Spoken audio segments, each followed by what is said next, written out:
Before the bell, waking in the dark. Have you ever wondered what it was like to wake in the middle of the night, not in a warm bed with soft sheets, but in a narrow stone cell, under a wool blanket that smells faintly of smoke and mildew?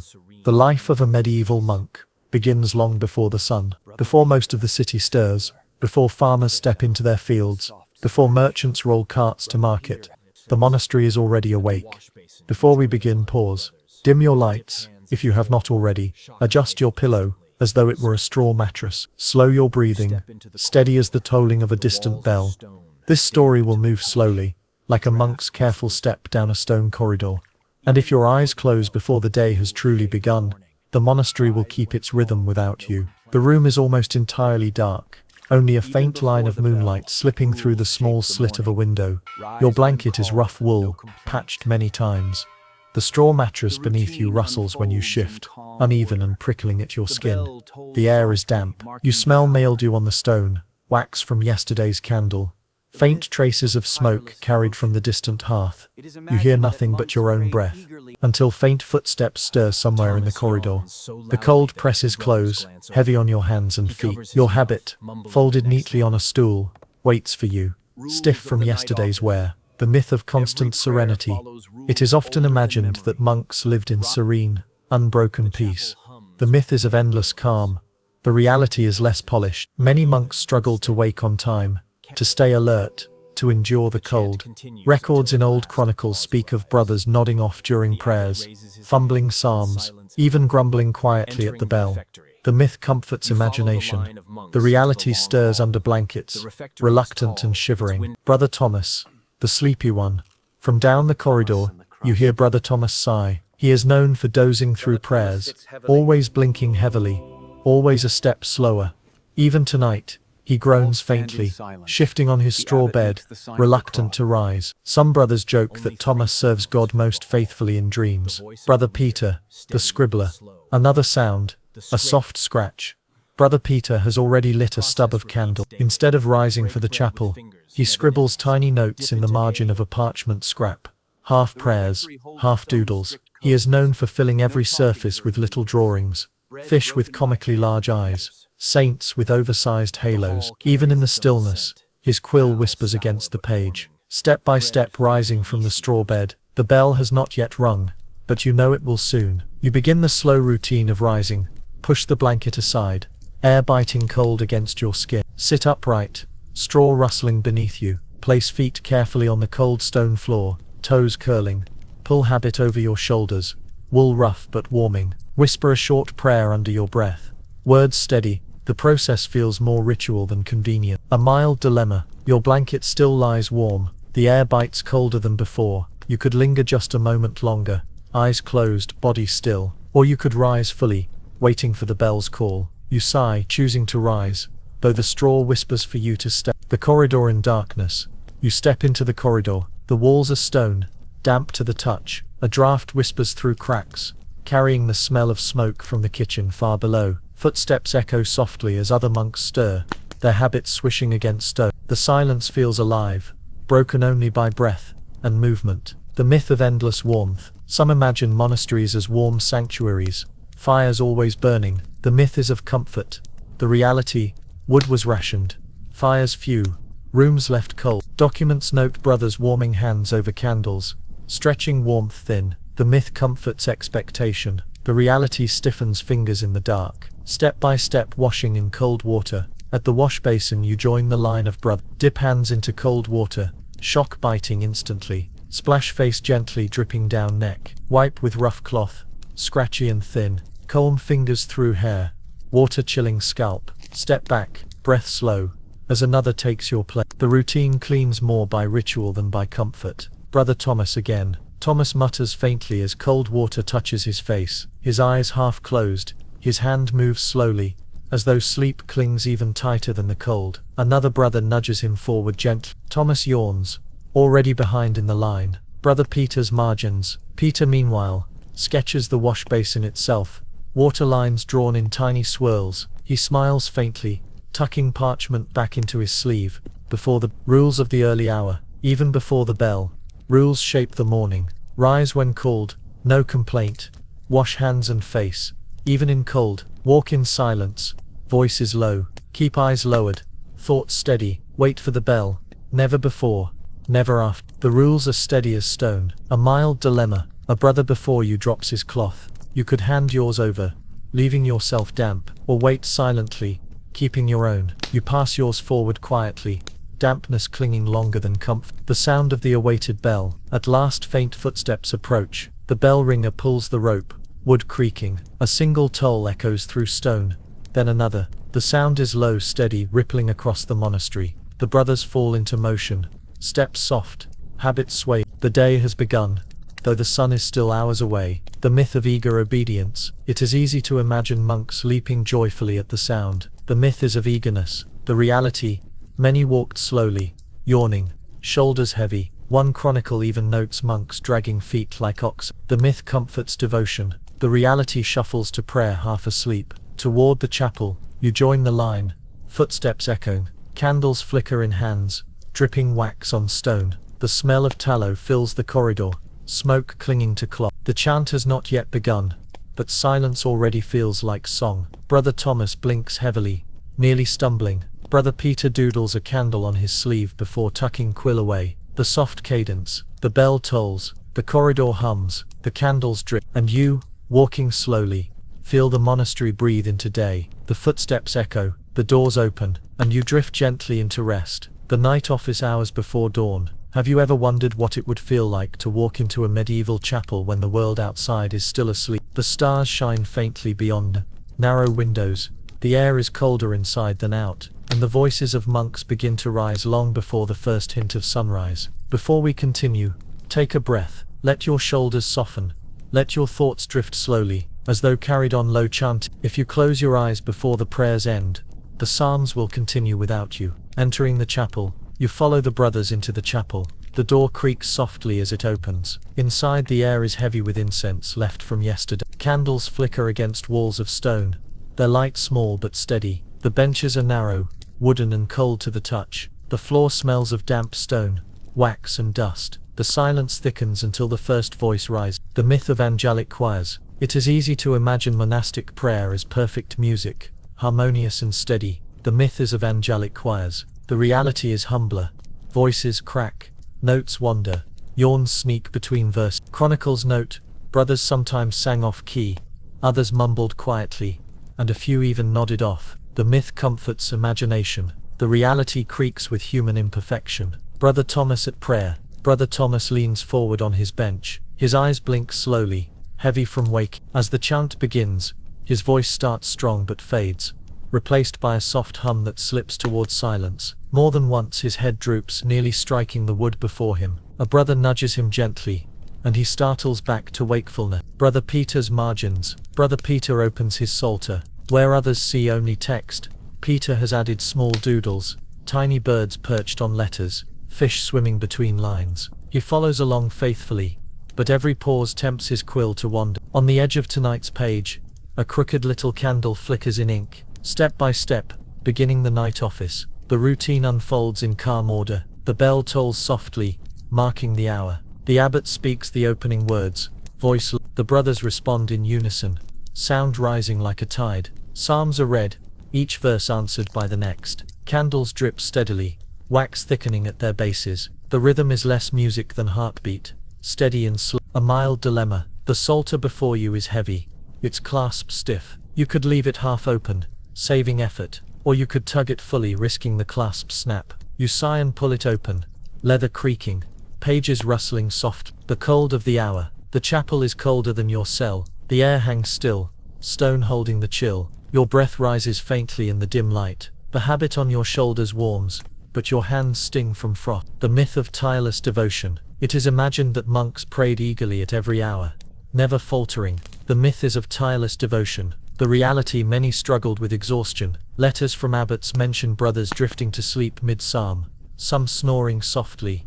until nudged awake. The myth comforts piety. The reality sighs with weariness, step by step chanting a psalm. The chant begins again. A single brother intones the opening line. The others join, voices uneven. The sound echoes off stone, filling empty space. The verse ends. Silence holds for a breath. Another begins, cycle repeating endlessly. The chant feels less like song and more like steady breath. Brother Thomas's struggle. Thomas yawns so loudly that two brothers glance over. He covers his mouth, mumbling the next line. Half words, half sighs. Still he remains upright.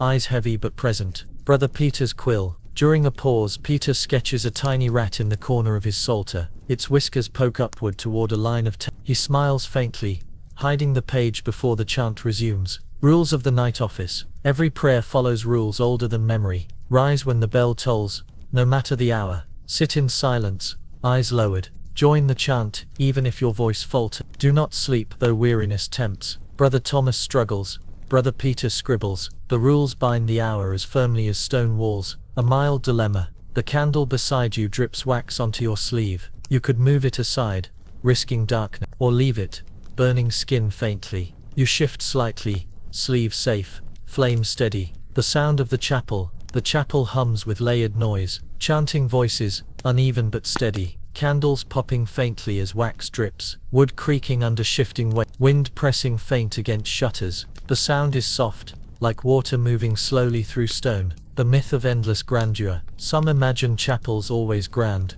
filled with stained glass and gilded icons. The myth is of splendor. The reality, many monasteries were plain, bare walls, wooden benches, and faint decoration. Archaeology shows whitewashed stone, simple carvings, little color. The myth comforts vision. The reality keeps walls bare. Toward Lords, the chant continues until at last a pause arrives. The abbot raises his hand, and silence deepens. The prayers shift from matins to Lords, welcoming the faintest hint of dawn beyond the shutters. No sun is visible yet, but the air feels subtly changed. Less night, more morning. Brother Thomas stirs, blinking rapidly, trying to appear alert. Brother Peter sketches a faint sun in his margin before closing the psalter. The soft cadence, the voices fade, the candles drip, the shutters stay closed, and you, sitting quietly, feel the night dissolve into morning. The breath steadies, the silence deepens, and you drift gently into rest. Bread and silence, the morning meal. Have you ever wondered what it was like to eat breakfast in a medieval monastery? Not plates piled high with meats and cheeses, but a single crust of bread, a mug of ale, and silence thick as the stone wall. The meal is not about flavor. It is about rhythm, order, and patience. Before you continue, pause. Take a slow breath as though inhaling the faint smell of fresh bread. Exhale gently, as if lowering your eyes at a wooden table. If you close your eyes before the crumbs are brushed away, the benches will still wait in stillness. Entering the refectory, you follow the line of monks into the long hall. The refectory is tall, its windows narrow, its walls plain. A wooden table stretches the length of the room, benches worn smooth by centuries of use. At the far end stands a lectern, where one brother will read aloud as the rest eat. The smell greets you first. Bread baked yesterday, ale sharp, pottage faintly sour. The air is cool, stone holding the night's chill. No voices rise. The silence feels louder than sound. The myth of monastic feasts. It is easy to picture monks feasting like lords, with platters of meat and overflowing goblets. The myth is of abundance. The reality, most meals were simple and repetitive. Bread, ale, vegetables, sometimes cheese, rarely meat. Records from monastic rules describe strict moderation, with fasts lasting many days. The myth comforts appetite. The reality counts crumbs. Brother Thomas and the crust. Brother Thomas sits heavily, shoulders slumped. He lifts his crust of bread, eyes half closed. His jaw moves slowly as though chewing itself were an effort. More than once he nearly drops the crust into his ale. A nearby brother nudges him awake with a quiet cough. Brother Peter's margins. At the lectern, Brother Peter has been assigned to read. He holds a parchment with psalms, but in the margin is a tiny doodle, two mice chasing crumbs. His voice drones steadily, but his quill has already left its mark. Step by step, the blessing of the meal. The ritual is slow, deliberate. All stand in silence, eyes lowered. The abbot makes the sign of the cross, words low but clear. Bread is lifted, then placed gently back on the table. Each monk sits, waiting still. Only when the reader begins does the first bite follow. The blessing is as important as the food itself. A mild dilemma. Your bread feels stale, edges hard. You could dip it quickly in ale, softening the crust, or chew slowly, teeth aching. You sigh and dip, the bread softening just enough to swallow. The silence of the meal. Only 3 sounds fill the hall. The voice of the reader steady and slow. The scraping of wooden bowls against the table. The faint rustle of cloth as monks shift quietly. No laughter, no chatter, only rhythm. The myth of flavor. It is tempting to imagine monastic meals flavored with spices, or sweetened with honey. The myth is of variety. The reality, seasoning was rare, often just salt, maybe onions or herbs. Archaeology confirms plain grains, legumes and simple breads. The myth comforts the tongue. The reality swallows slowly, step by step, eating in silence. The process repeats daily. Break bread with fingers, never knives. Dip into ale or pottage, crumbs softening. Chew slowly, eyes lowered. Swallow listening to the reader's voice. Set bowl down carefully. No clatter. The rhythm itself becomes nourishment. Brother Thomas's struggle. Halfway through the reading, Thomas's head dips forward. His bread slips from his fingers, landing in his mug with a dull splash. The monk beside him frowns, pushing the mug back upright. Thomas blinks, mutters an apology, and resumes chewing soggy crust. Brother Peter's reading. Peter continues, voice steady, though the doodle in his margin distracts him briefly. His tone rises on psalms, falls on lessons, each word clear but heavy. He shifts slightly, quill still hidden in his sleeve. Rules of the refectory. The refectory holds its own strict codes. No talking during meals, bread broken by hand, never knife. Reading never ceases until the last brother finish. Food taken in moderation, never waste. Brother Thomas nods, Brother Peter scribbles. The rules are as steady as the stone itself. A mild dilemma. The monk beside you drops half his bread. You could pass him yours, leaving yourself with less, or look away keeping your portion. You quietly split your crust, placing it on his plate. He nods once, silently grateful. The smell of the hall carries its own scent. Ale sour but warming, bread faintly yeasty though stale, pottage thin, earthy with onions, wax from candles dripping, smoke faint. The smell clings, humble and plain. The myth of constant meat. It is often imagined that monks enjoyed regular meat. The myth is of privilege. The reality, meat was forbidden on many days, often replaced with fish or vegetable. Benedictine rules stressed simplicity, and chronicles note complaints about endless beans. The myth comforts luxury. The reality swallows lentils. Toward the end of the meal, the bread grows smaller, the mugs lighter. The reader's voice continues, words blending into rhythm. The abbot glances down the line, ensuring no one speaks. The whole breathes slowly, evenly, as if one body.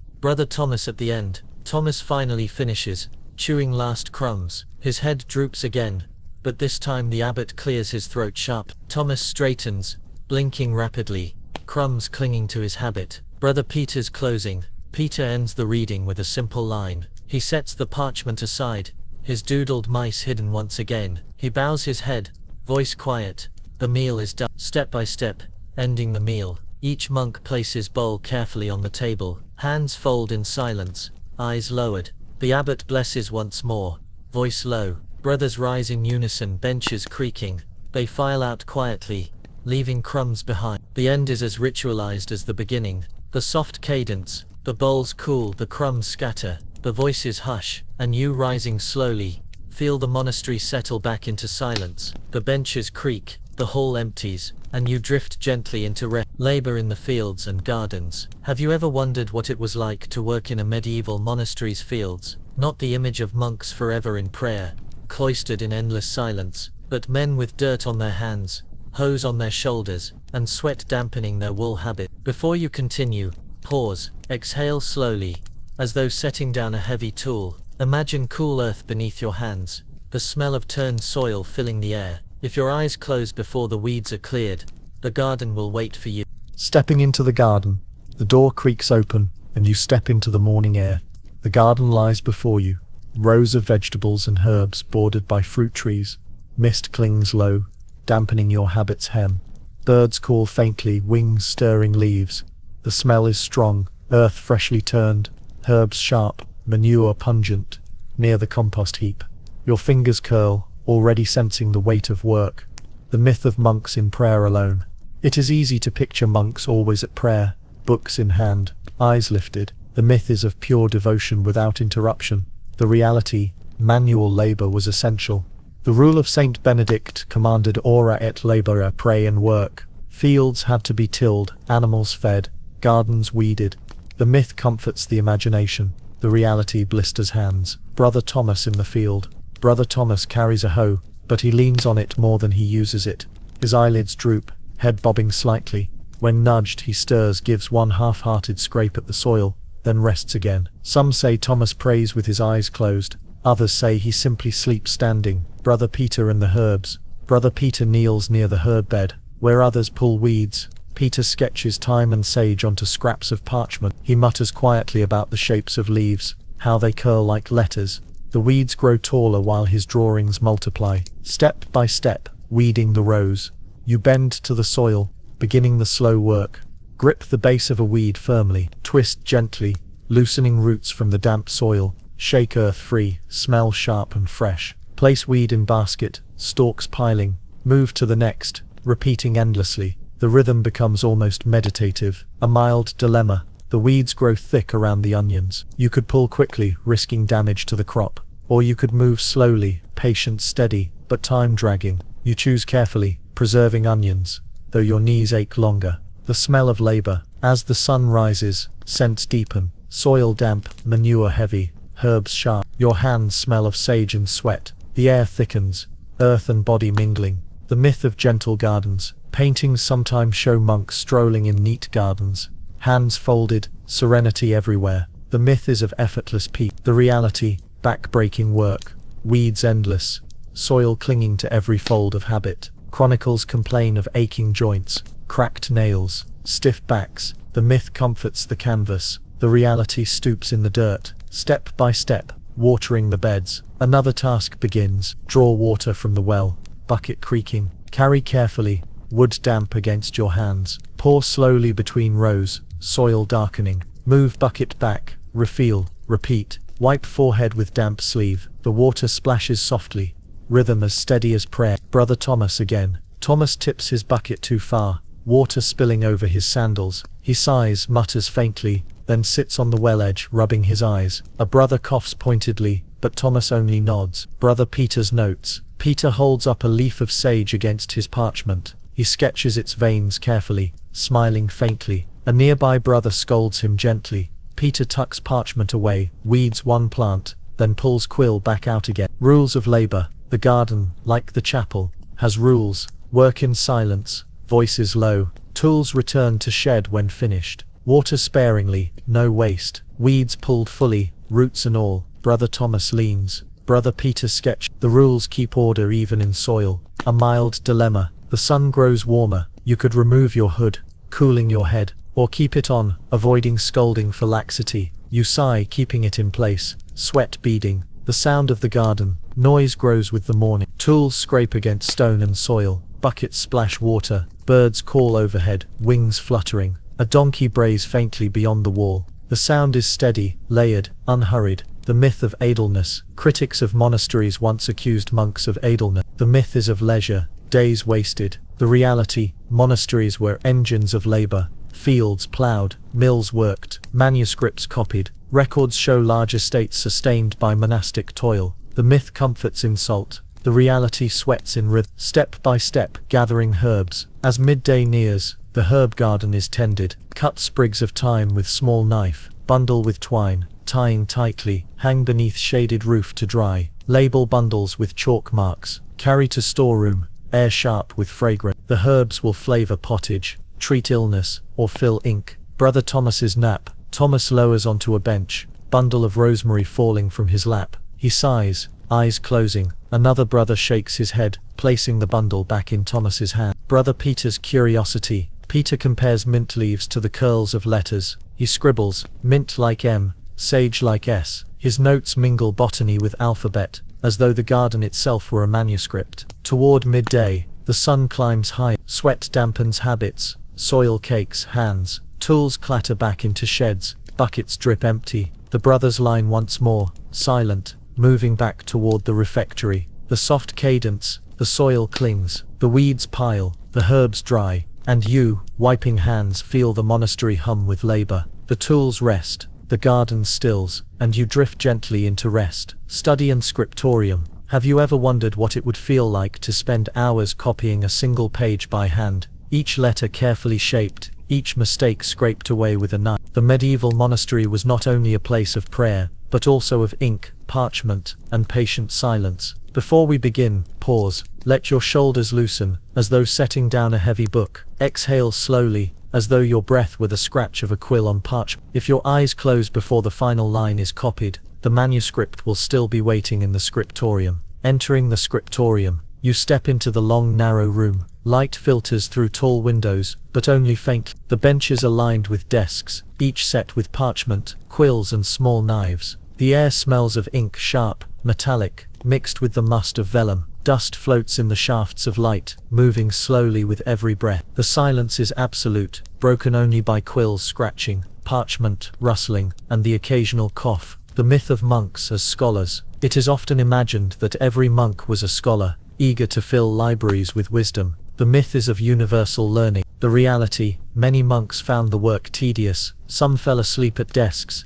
others made small mistakes, and only a few became skilled scribes. Records show manuscripts with smudges, forgotten lines, even doodles in margins. The myth comforts prestige. The reality yawns between lines. Brother Thomas at the desk. Brother Thomas sits heavily at his desk, quill in hand. He copies one line carefully, then blinks slowly, eyes closing. His head dips, forehead nearly brushing the parchment. A blot of ink stains the margin before he wakes again. He sighs, wipes the page with his sleeve, smearing it further. Brother Peter's doodles. Brother Peter meanwhile leans eagerly over his work. His letters are steady, but in the margin appear tiny sketches. A saint with a nose far too long, a fish balancing on its tail, a bird perched on the edge of a capital letter. He grins faintly though no sound escapes. Step by step, preparing the quill. Before any writing begins, the tools must be ready.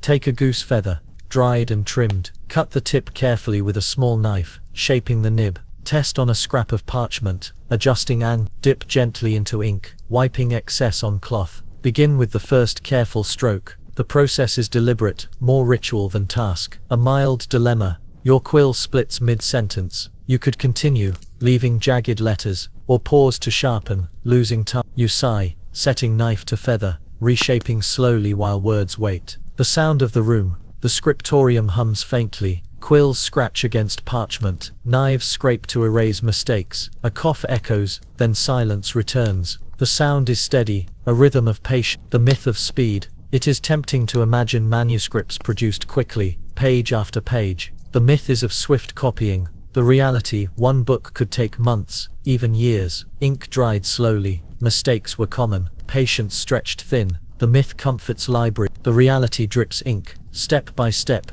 copying a line. You begin your page, hold quill upright, steady hand, form each letter carefully, curve precise, dip quill again, ink dark, continue line, adjusting spacing, end with flourish, though simple. The letters march slowly, evenly, across the page. Brother Thomas again. Thomas rubs his eyes, leaving a smudge of ink on his cheek. His parchment shows crooked lines, blotches spreading. Still he presses on, lips moving faintly with each word. Brother Peter's curiosity. Peter sketches a rabbit in the margin, ears too large for its head. He pauses, then adds a tiny caption in Latin, Hic lepus dormit, here the rabbit sleeps. He smiles faintly, then resumes the rules of the scriptorium. Even here, silence has structure. No speaking except in necessity. Quills sharpen before work, not during chants. Mistakes scrape gently, never smudged. Margins left clear though Brother Peter ignores them. Brother Thomas blots, Brother Peter doodles. The rules are inked into memory as firmly as parchment. A mild dilemma.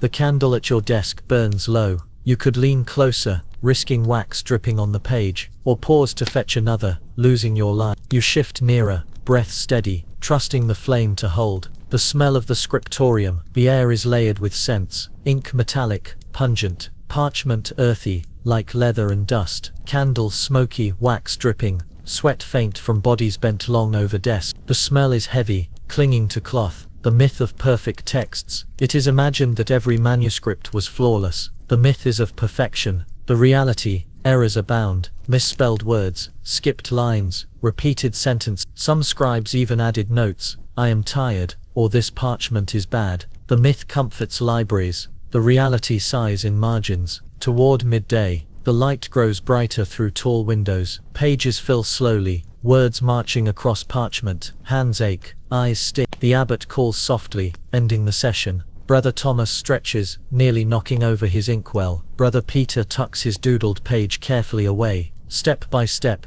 ending the session. Close ink pots, lids waxed, wipe quills, lay flat to dry. Stack parchments neatly, weights atop, extinguish candles one by one, rise slowly, stretching stiff limbs. The room exhales silence, as brothers file out. A soft cadence, the quills rest, the ink dries, the parchments wait, and you, closing your eyes, feel the scriptorium sigh into stillness. The benches creak, the candles fade, and you drift gently into rest. Midday prayers and meals. Have you ever wondered what it was like to pause at midday in a medieval monastery? The morning's labor fields, gardens or scriptorium is set aside, and the brothers return to the chapel. The sun sits high, its light streaming faintly through narrow windows, warming the stone just enough to soften the chill. Prayers rise again, steady and low, before the larger of the day's meals begins. Before you continue, pause, breathe slowly, as though inhaling the faint scent of pottage simmering. Exhale gently, as though bowing your head at a long wooden table. If you close your eyes before the bowls are emptied, the benches will still creak quietly in your absence. The return to chapel. You follow the line of monks once more. The door groans as it opens, and cool air greets you. Inside, candles flicker though sunlight filters faint. The smell of stone and wax lingers. The voices begin. Terce and sext are chanted, psalms answered, prayers folded neatly into rhythm. The sound echoes, layered and steady. Some sing clearly, others mumble softly, lips barely moving. Brother Thomas yawns mid-psalm, his voice fading into silence. Brother Peter traces a tiny sun in the margin of his psalter. The myth of constant fervor. It is often imagined that every prayer was spoken with unwavering passion. The myth is of perfect devotion. The reality, many voices wavered, minds wandered, some prayed out of habit rather than zeal. Monastic rules themselves caution against distraction, which suggests distraction was common. The myth comforts belief, the reality stumbles softly through words. Leaving the chapel, when the final psalm ends, silence lingers. The brothers bow, turn and file slowly toward the refectory. The smell of food drifts stronger, vegetable broth, bread, faint herbs. Stomachs stir quietly, though no words break the lull. Entering the refectory again, the refectory feels warmer now. The air hums faintly with the smell of pottage, steam rising from great pots. Bread loaves sit stacked, their crusts hard, edges dark. Mugs of ale wait, wooden and plain. At the far end, the lectern is ready once more. Brother Peter climbs the steps, psalter in hand, doodle hidden on the back page. As step by step, serving the meal. The routine begins. Brothers stand in silence, as the abbot blesses the food. Bowls are placed on the table, steam curling. Bread is broken, halves passed down the benches. Pottage ladled slowly, vegetables floating, mugs lifted, ale sipped sparingly. The rhythm is slow, deliberate, unchanging. Brother Thomas and the spill. Thomas, half asleep, drops his ladle into his bowl. Broth splashes onto his habit, darkening the wool. He sighs quietly, lifts bread instead, and chews steadily. Nearby brothers glance but remain silent. Brother Peter at the lectern. Peter begins to read, voice steady, words flowing from psalms to lesson. Yet in the margin, hidden from view, is a small sketch of a fish leaping from waves. His voice continues, serious, though his quill betrays play. The myth of monastic feasts. It is tempting to imagine monks dining richly, tables full. The myth is of the reality. Meals were plain, repetitive, bread, beans, pottage, ale,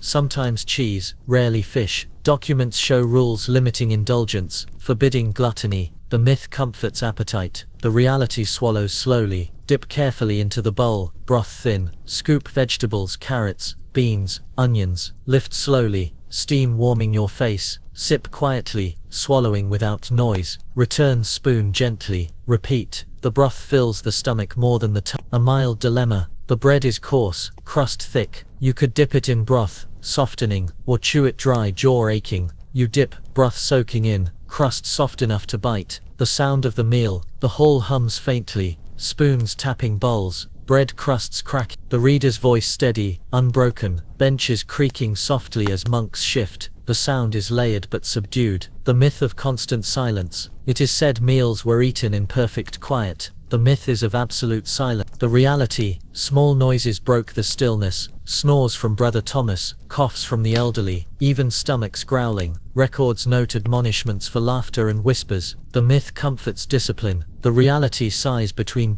Brother Thomas again. Thomas's head dips, nearly into his bowl. He wakes with a start, lifts bread, chews slowly, eyes closing again. Another brother nudges him with an elbow, and he blinks furiously. Brother Peter's closing words. Peter ends the reading, voice trailing soft. He closes the psalter carefully, his fish doodle hidden once more. The abbot bows his head, signaling the meal's end. The step by step, ending the meal's end. Step by step, ending the meal. Set spoon gently in bowl. Fold hands, bow head in silence. The abbot speaks the closing prayer. Brothers rise in unison, benches creaking, bowls and mugs collected, carried to the kitchen. The hall exhales as food disappears. Rules of the refectory, repeated. The order holds steady each day. No speaking while eating. Bread broken, not cut. Reading never stops until all are finished. Waste nothing. Crumbs brushed into bowls. Brother Thomas drifts. Brother Peter doodles. The rules shape silence, as firmly as stone walls. The smell of the aftermath. The hall smells heavier now. Steam faded, bowls empty. Ale sour in mugs. Breadcrumbs stale on benches. Wax dripping from candles. Smoke faint. The scent lingers like habit itself. A mild dilemma. On your bench lies a spare crust. Forgotten. You could take it, pocketing food for later. Or leave it, trusting fairness. You sigh, leaving it untouched, though hunger whispers. The hall empties, benches bare, bowls stacked. The sunlight through narrow windows grows brighter, slanting across stone. The next task, hospitality, labor, or scriptorium, waits beyond the door. Brother Thomas rubs his eyes, stumbling. Brother Peter tucks his quill behind his ear, smile faint. The soft cadence. The bowls cool, the crumbs fade, the bench is empty. And you, stepping quietly, feel the monastery settle into afternoon. The candles drip, the hall sighs, and you drift gently into rest, hospitality and almsgiving. Have you ever wondered what it was like to arrive at the gates of a medieval monastery, hungry, weary, and carrying only dust on your shoes? For pilgrims, beggars, and travelers, monasteries offered more than walls of prayer. They were places of bread, rest, and a little kindness. Before you continue, pause, exhale slowly, as though setting down a heavy pack. Let your breathing steady, as though waiting in line at the gate. If you drift before the bread is broken, the monks will still share it in silence. At the gate, you step into the courtyard. A line of travelers stands waiting. A woman with a staff, a beggar clutching a bowl, a boy holding a bundle of herbs. The gate creaks open. The smell of bread drifts outward, warm and plain. A monk steps forward with a basket. Inside, loaves, coarse and dark, but enough. The line stirs, eyes fixed, a myth of monks as isolated. It is often imagined that monasteries shut themselves off completely. The myth is of walls too high for the world. The reality, monasteries were part of their communities, offering food, medicine, shelter, even justice. Records mention long lists of visitors fed, pilgrims housed, beggars clothed. The myth comforts separation. The reality opens gates. Brother Thomas with the basket. Brother Thomas carries one basket of bread. His head nods as he walks, eyelids heavy, nearly tripping on the step. He hands out loaves slowly, sometimes giving two when only one is expected. The beggars smile faintly, grateful for his drowsy generosity. Brother Peter and the pilgrim.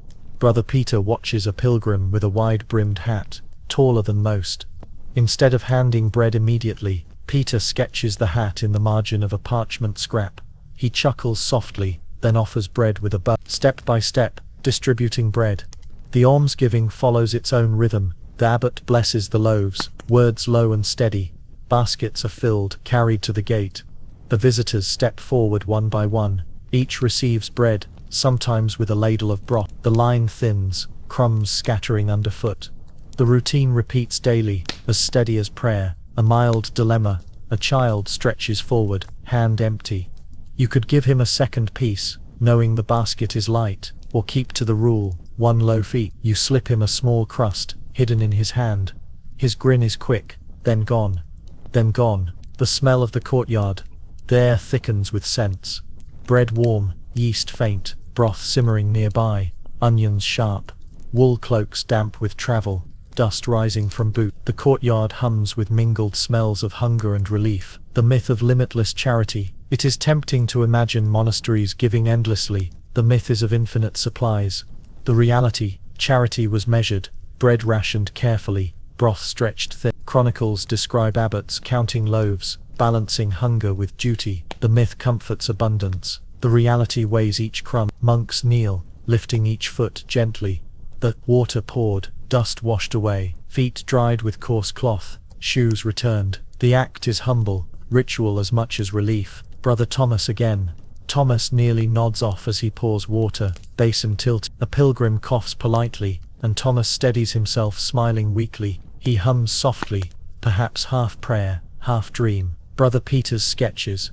Peter sketches the basin itself, water swirling like lines of script. He adds a pilgrim's foot, exaggerated toes curling comically. He tucks the parchment away before the abbot notices. Rules of hospitality. The monastery holds firm customs. Beg of bread given daily, 1 loaf each. Broth added when possible. Feet washed, not ignored. Guests housed briefly, never turned away in storm. Brother Thomas nods. Brother Peter sketches. The sound of the courtyard. Noise layers softly. Loaves passed. Baskets creaking. Water poured into basins, splashing faintly. Murmured thanks. Quiet prayers. Crows calling from the wall above. The sound is humble, subdued, never loud. The myth of perfect charity. It is imagined that monks never tired of giving. The myth is of endless cheer. The reality, some grew weary, grumbled at beggars, or worried about shortages. Letters from abbots mention frustration, even reluctance. The myth comforts faith. The reality sighs as baskets empty. Toward evening, as the line thins, the baskets empty. The basins are poured out, cloths hung to dry. The courtyard quiets, only crows lingering. Brother Thomas carries his basket back, nearly tripping again. Brother Peter tucks away his doodled hat. The abbot nods once, and the gate creaks closed. The soft cadence, the baskets rest, the loaves are gone, the courtyard stills, and you, breathing slowly, feel the monastery exhale into quiet. The gate closes, the dust settles, and you drift gently into rest. Afternoon labor, mills, kitchens and brewing. Have you ever wondered what it was like to spend your afternoon in a medieval monastery, not in prayer or reading, but in steady labor? For monks, afternoons were not idle hours. They belonged to mills, kitchens, breweries and walls that always needed repair. Before we begin, pause, let your breath settle, as though carrying a wooden bucket. Exhale slowly, like steam rising from a simmering pot. If you fall asleep before the work is finished, the millstone will keep turning without you. Entering the mill, the sound comes first, a low, steady grind. The great stone wheel turns slowly, fed by a chute of grain. Dust fills the air, coating habits and hands alike. The smell is sharp, earthy flour mingling with sweat. A line of brothers carry sacks of grain, their steps slow but even. The myth of monastic idleness. It was once said that monks were idle, living off charity, avoiding work. The myth is of leisure. The reality, monasteries were engines of labor.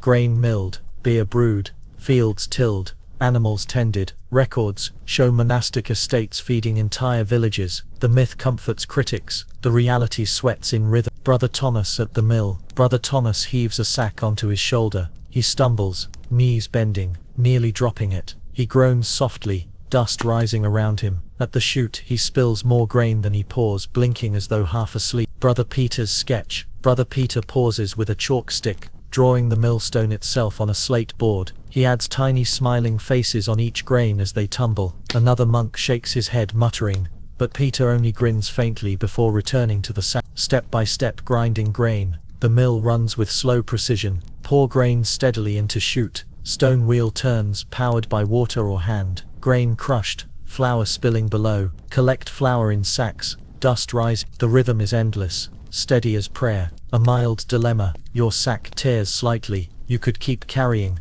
flour spilling, or return for another, losing time. You sigh, returning for a fresh sack, watching the torn one empty sadly on the ground. Into the kitchen. From the mill, you walk into the kitchen. Heat strikes first, fires roaring, pots simmering. The smell of onions, cabbage and herbs fills the air. Steam curls upward, dampening the ceiling. Monks stir cauldrons with wooden paddles, sleeves roll. Brother Thomas and the pot. Thomas stirs slowly, leaning heavily on the paddle. His head dips dangerously close to the steam. Another brother coughs sharply, pulling him back before he nods straight into the pot. Thomas wipes his brow, muttering half a prayer, half a sigh. Brother Peter and the herbs. Peter is sent to chop parsley. Instead he sketches the sprigs onto parchment, writing their names in large curling letters. When scolded he hurriedly chops a handful, leaving stems longer than the leaf. Step by step cooking pottage. The cauldron requires care. Chop vegetables, cabbage, onion, carrot. Toss into boiling water, steam rising. Add herbs, thyme and parsley.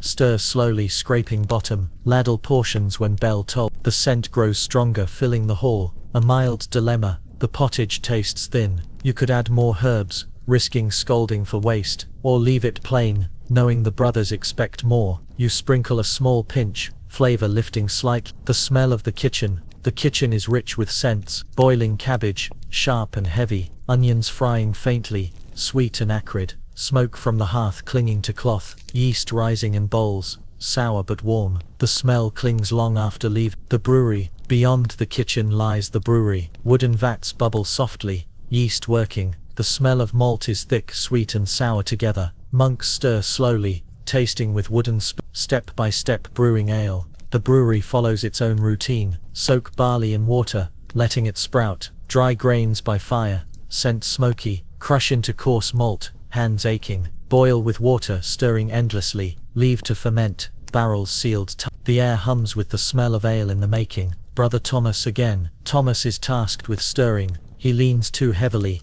paddle slipping, splashing ale onto the floor. He mutters quietly, fetching a rag, moving slower than before. Brother Peter's doodles. Peter sketches a vat on parchment, adding bubbles shaped like faces. When another brother passes, Peter hides it quickly, grinning faintly. Rules of afternoon labor. Even labor has its codes. Work in silence, voices low. Waste nothing, grain, herb or drop. Fires banked when done. Brother Thomas stumbles. Brother Peter sketches. The rules keep order, even in sweat. A mild dilemma. The ale smells sour, too strong. You could report it, risking blame, or stay silent, trusting it will pass. You say nothing, stirring slowly, hoping bubbles mean health. The sound of the afternoon. Noise layers thickly. Millstones grinding steadily. Pots bubbling. Paddles scraping. Grain sacks thumping. Voices murmuring prayers. The monastery hums with words. The myth of sacred only. It is tempting to picture monasteries as only sacred places of prayer.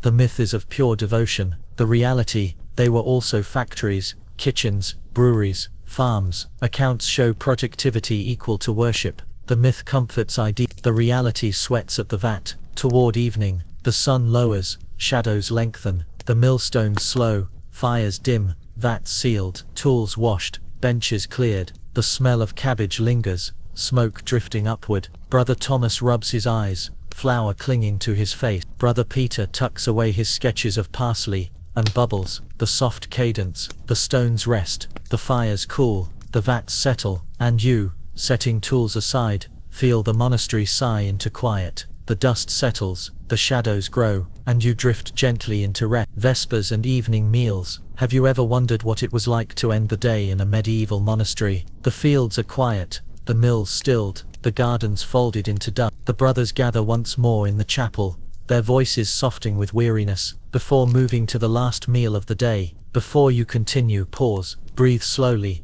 as though exhaling the day's labor. Let your shoulders settle, as though lowering a wooden bowl. If you drift into sleep before the candles are snuffed, the monastery will continue into evening without you. Returning to chapel, the sun lowers, light filtering dimly through narrow windows. The chapel glows faintly, candles flickering against stone. The air smells of smoke, incense from earlier, still lingering. Voices rise once more, steady but softer now. The psalms of Vespers flow like a slow river. Some brothers sing strong, others nearly whisper. The stone echoes, then Brother Thomas's voice fades quickly, his jaw stretching in a long yawn. Brother Peter traces a rabbit on the margin of his psalter, ears too large, body round. The myth of endless energy. It is tempting to imagine monks always alert, tireless in devotion. The myth is of unbroken vigor. The reality, fatigue weighed heavily after long hours of labor. Records mention yawns during prayers, nodding heads, even drowsy mistakes in chants. The myth comforts the ideal. The reality stumbles toward evening, leaving the chapel. When the last psalm fades, silence deepens. The abbot bows, the brothers turn, and the line files out. The refectory waits, plain and familiar. The smell of food drifts, vegetable broth, bread, ale, entering the refectory at dusk. The refectory feels darker now, lamps lit along the walls. The windows are grey, no light beyond. Candles flicker at the long tables, wax dripping steadily. The meal is simple, more bread, thin broth, ale poured sparingly. No feast, only sustenance. At the lectern a monk opens a book ready to read aloud, step by step, blessing the evening meal. The routine unfolds again. The abbot lifts his hand, voice low in blessing. Bowls are placed carefully before each monk. Bread is broken by hand, never cut. The reader begins, voice steady. Only then does the first bite follow. The rhythm feels more like ritual than dining. Brother Thomas at the table. Thomas sits heavily, eyes half shut. He lifts his spoon but misses his mouth once, broth dripping onto his habit. He sighs, chewing bread slowly, head dipping forward dangerously close to the bowl. Another brother nudges him sharply, and he startles awake. Brother Peter's margin rabbit. Peter, reading tonight, drones steadily, but in the margin of his book is a doodle, a rabbit so plump it nearly fills the page. Its ears droop, its belly round. Peter hides a faint smile as he continues to read aloud. The myth of monastic feasts. Some imagine monasteries dining richly at night, tables piled with food. The myth is of feasts. The reality, evening meals were often lighter, plainer than midday. Rules forbade indulgence, urging moderation. Chronicles note repeated meals of beans, cabbage, bread. The myth comforts hunger. The reality dips bread into thin broth. Step by step, eating in silence. You lower your spoon, dip into broth, careful not to clatter. Lift slowly, steam faint in candlelight. Sip quietly, swallowing with patience. Chew crust of bread, jaw steady. Set spoon down softly. The silence wraps tightly around the act of eating. A mild dilemma. Your bread is smaller than usual. You could eat it quickly, ending hunger sooner, or save half, stretching it slowly. You choose the second, each bite deliberate, though patience aids. The sound of evening. The hall is filled with muted noise, spoons tapping softly, bread crust cracking, the reader's steady voice, benches creaking faintly, the faint hiss of candles. The sound is subdued, like the day itself. The myth of perfect silence. It is said meals were eaten in absolute quiet. The myth is of unbroken stillness. The reality coughs, sneezes, dropped spoons, stomachs growling. Rules were strict, but human bodies noisier than ideals. The myth comforts imagination. The reality echoes faint interruptions. Brother Thomas again. Thomas drops half his bread into his broth. He stares blankly for a moment, then fishes it out with his spoon. The soggy piece droops heavily, yet he chews it anyway, expression flat. Brother Peter's closing. Peter finishes reading. He lowers the book carefully, doodled rabbit tucked safely away. The abbot bows once, signaling the end. Step by step, ending the evening meal. Place spoon gently in bowl, fold hands in silence. The abbot blesses quietly. Words soft. Brothers rise. Benches creaking. Bowls and mugs collected, carried to kitchen. The hall empties slowly. Silence returning. Rules of the evening meal. The same codes repeat. Bread broken by hand. No speaking during food. Reading continues throughout. No waste crumbs brushed into bowls. Brother Thomas droops. Brother Peter doodles. The rules hold even as night deepens. The smell of the aftermath. The hall smells tired. Broth thin. Bowls scraped clean. Breadcrumbs stale. Ale sour. Candles dripping wax. Smoke faint in the air. The smell clings like shadow. Toward compline. The brothers leave in line once more. The chapel awaits, final prayers ready. The refectory grows darker. Candles snuffed one by one. Brother Thomas rubs his eyes, stumbling. Brother Peter tucks quill behind his ear. The abbot leads the way into night. The soft cadence. The bowls rest. The benches cool. The candles fade. And you, stepping slowly, feel the monastery settle into stillness. The doors close. The voices hush. And you drift gently into rest. Compline and silence. Have you ever wondered what it was like to fall asleep inside the stone walls of a medieval monastery, not in a bustling town or noisy city, but in silence so thick it presses against your ears. The day ends with compline, the final prayers, and then, at last, the slow surrender to rest. Before we begin, pause, breathe gently, as though extinguishing a candle flame. Let your hands grow still, as if folding into a coarse wool blanket. If you drift into sleep before the last prayer, the monastery will keep its silence for you. Entering the chapel one last time, the doors creak open, and you enter the chapel for compline. The air is heavy with the scent of melted wax. Candles burned nearly to their ends. The windows show no light outside, only darkness, pressed against the stone. The brothers sit in their places. Their voices begin once more, but softer than before. Psalms flow like whispers, words settling more than rising. The sound seems less for God, and more for rest. Brother Thomas yawns openly, head nearly tipping forward. Brother Peter traces a final doodle of a candle guttering, ink faint and crooked. The myth of perfect peace. It is tempting to imagine compline as flawless serenity. The myth is of complete stillness. The reality, bodies coughed, feet shuffled, monks fought yawns. Some chronicle notes even mention snores beginning before prayers had ended. The myth comforts sleep. The reality begins it too soon. Step by step, compline prayers. The ritual unfolds slowly.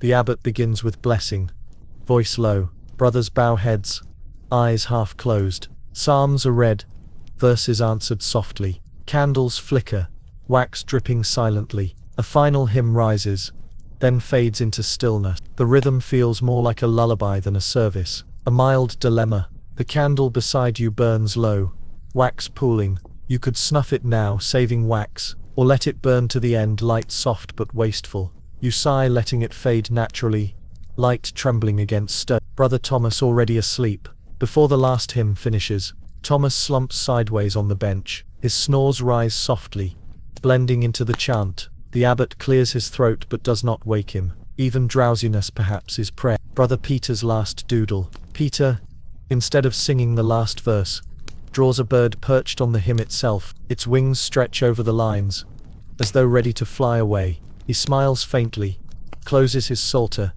and tucks quill into sleeve. Leaving the chapel, the prayers end. Candles are extinguished, smoke curling upward, sharp against the nose. Darkness folds in quickly, the chapel dim and heavy. The brothers file out, feet shuffling softly, habits brushing stone. The monastery exhales into silence. Step by step, preparing for sleep. You walk the corridor back to your cell, remove sandals, placing them neatly by the bed. Fold habit, though wool still damp from the day. Lie down on straw mattress, rustling faintly. Pull rough blanket over shoulder. Close eyes as cold stone presses around. The ritual is simple, unchanged for centuries. The myth of warm beds. It is often imagined that monks slept comfortably. The myth is of warmth and ease. The reality, straw mattresses, thin blankets, cold. Archaeology finds lice combs, proof of restless nights. The myth comforts rest. The reality scratches at skin. The smell of the cell. Your cell smells faintly of wax, smoke and stone. The straw beneath carries a sour, earthy scent. Your blanket smells of wool, unwashed, smoke clinging. The air is cold, fresh, sharp against the nose. A mild dilemma. Your blanket slips. You could rise to adjust it neatly, or curl tighter, leaving feet uncovered. You curl tighter, sighing, hoping warmth will hold. The sound of night. The monastery grows quiet. Distant coughs echo from cells. Wood creaks faintly in beams. Somewhere Thomas snores loudly. Peter scratches quill one last time. The sound fades, layer by layer, until silence remains. Rules of the night. Even sleep is shaped by codes. No talking after compline. Lights extinguished. No candles burned. Beds left simple. Straw and wool only. Silence kept, even in waking. Brother Thomas snores. Brother Peter scribbles. The rules fold night into order. Toward midnight, the hours pass unnoticed. Darkness deepens. Silence thickens. Only the faint drip of water in stone corridors remains. Thomas shifts, snores resuming steadily. Peter closes his parchment at last, hiding his bird. The monastery sleeps, heavy and slow. The soft cadence, the candles fade, the straw rustles, the walls breathe, and you, lying quietly, feel the monastery fold into night. The silence deepens, the stone holds stillness, and you drift gently into rest.